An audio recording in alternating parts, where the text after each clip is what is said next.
So this piece is Joe Russell and Life and Legacy. I made this piece first because I was researching about why it's called Russell City.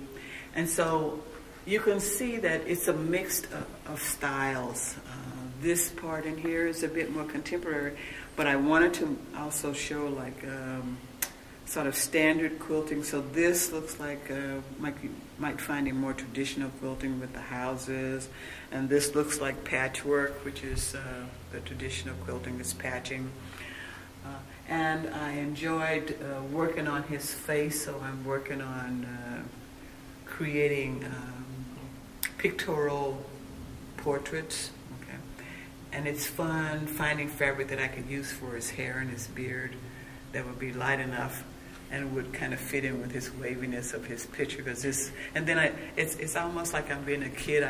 I mixed their clothes like paper dolls, so I combined a photo and I made his clothes. You know, so I blew them up and then I started to make them out of the fabric themselves to make them an additional dimension. And it's the same way with this water. You can see this, if you looked at a map of the bay near Russell City, it looks like this. I had an old map, so it's actually the way it kind of curves, and there are different names of bays and things. When they used to come in for like oysters, San Francisco shippers used to come over and get produce and seafoods from this area. Oh. So one thing that you did include, which was the world, why did you choose that specific? Well, I'm showing Joel's journey. And see, he started with Boston, so if you see the red stitching, this is about where Boston is. And he was a 49er, so he took a ship and he came around, stopped in New Orleans, came on around.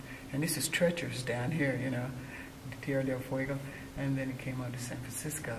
So that's what the red line is. It's really a copy of his journey. So this is Joel's story and his family and how he all got started. So he came out here to mine for gold. He was a bust at that, but he was a good farmer and a good businessman. And this story here shows that he was a teetotaler, he and his wife, but he ran for governor.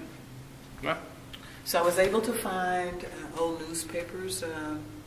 UC Riverside has a newspaper collection that you can access, and I was able to download some of these old newspaper articles about his life.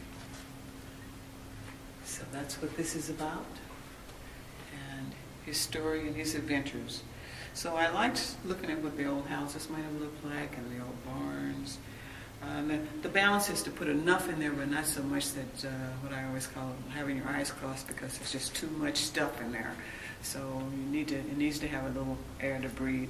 But I'm a pretty dense quilter, so you can see I'm trying to use as many different fabrics that read in a certain color palette so you can see them, but you also see that I've used the differences.